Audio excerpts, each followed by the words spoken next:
5 seconds. At the same time, our Constitution expects the Parliament and every member present in this House to fulfill the hopes and aspirations of the countrymen and make the necessary laws, keeping the national interest paramount. I am happy that in the last 7 months, Parliament has set new standards in conducting its business. The performance during the first session of this Lok Sabha has set a new record in the last 7 decades. Due to my government's strong commitment, the law against triple talaq, ensuring justice to Muslim women and safeguarding their rights, the Consumer Protection Act, providing new rights to the citizens, the banning of unregulated deposit schemes act for protecting the savings of the poor, the Chit Funds Amendment Act protecting the poor from fraudulent chit fund schemes, the law enhancing punishment for sexual offences against children, Motor Vehicles Amendment Act aimed at reducing road accidents, and the law protecting the rights of the transgender persons. Several such historic legislations have been enacted. I congratulate every member of Parliament for fulfilling this constitutional responsibility. The faith reposed by the people of our country in our democratic institutions strengthens the foundation of our democracy. The maturity displayed by the countrymen after the Supreme Court's verdict on Ram Janambhoomi is also laudable. My government is of the firm view that mutual discussions and debates strengthen democracy. At the same time, any kind of violence in the name of protest weakens the society and the nation. In a democracy, nothing is more sacred than the mandate given by the people. The people of the country have given this mandate to my government for the making of a new India which takes pride in the glory of our ancient culture and which enriches the 21st century world with the power of its knowledge. A new India in which, besides finding solutions to old problems, new chapters of development are written. A new India in which adequate facilities and new opportunities for growth are available for the poor, Dalits, women, youth, tribals and minorities. A new India where every region develops, no region is left behind, where the benefits of modern technology reach the farthest end of society, and a new India which is at the forefront of the fourth industrial revolution and which attains new heights at the global stage. For making such a new India and for fulfilling the expectations of the people, my government is working with commendable pace and decisiveness to bring about changes in every field. It is the outcome of reforms at the grassroots level ushered in by the government in the last 5 years that there has been an unprecedented improvement in India's global ranking in several areas.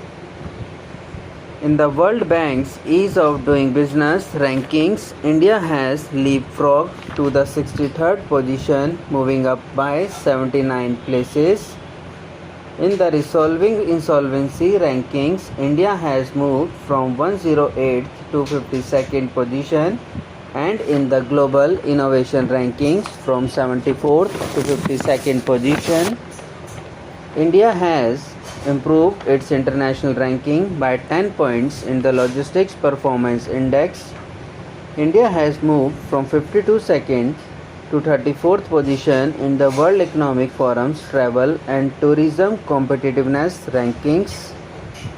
These reforms in diverse areas are also a call to the international community to see India how has strengthened its foundations in the last 5-6 years, and how keen the people of India are to build a new India. My government is following the mantra of Sabka Saath, Sabka Vikas, Sabka Vishwas, and is working with full commitment and sincerity. Free gas connections to 8 crore poor, houses to 2 crore poor, bank accounts to about 30 crore poor, free treatment facility of up to rupees 5 lakh to 50 crore people, insurance cover to 24 crore people, and free electricity connections to over 2.5 crore people have been provided with complete transparency and without any discrimination. My government has provided equitable access to benefits and facilities of its schemes for the poor people of all religions and all regions, and has thus earned the trust of the people of the country.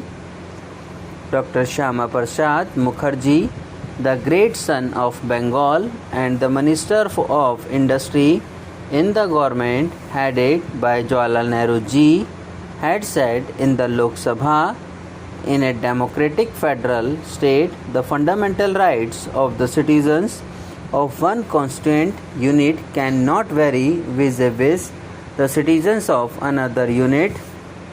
Are not the people of Jammu and Kashmir entitled to the fundamental rights that we have given to the people of India minus Jammu and Kashmir? Today, after 7 decades, the whole country is happy that the dream of crores of freedom fighters, including Dr. Mukherjee, has come true, and the people of Jammu Kashmir and Ladakh, the Dalits and women from that area, have also got the same right as the people in the rest of the country. The abrogation of Article 370 and Article 35A of the Constitution by 2/3 majority in both the Houses of Parliament is not only historic but has also paved the way for equitable development of Jammu Kashmir and Ladakh.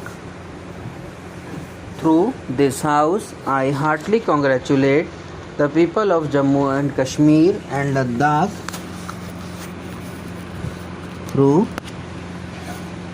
for joining the mainstream of development, rapid development of Jammu Kashmir and Ladakh, preservation of their culture and traditions, transparent and honest administration, and democratic empowerment are among the priorities of my government. During the President's rule and since becoming a union territory, all the developments projects in Jammu Kashmir and Ladakh have gained momentum. Towards the end of the year 2018, elections in more than 4,400 panchayats of Jammu Kashmir were conducted in a peaceful manner. For the first time since independence, elections to more than 300 more block development councils have also been held there. The people there are now getting full benefits under Swachh Bharat Abhiyan, Ujjwal Yojana, Ayushman Yojana, Ujala Yojana, DBT and food subsidy in a transparent manner under the Pradhan Mantri Awas Yojana, which around 3,500 houses were built in Jammu Kashmir till March 2018. In less than 2 years thereafter, construction of more than 24,000 houses have been completed. In less than 2 years thereafter, construction of more than 24,000 houses have been completed. Subscribe now and press the bell icon. Never miss an update.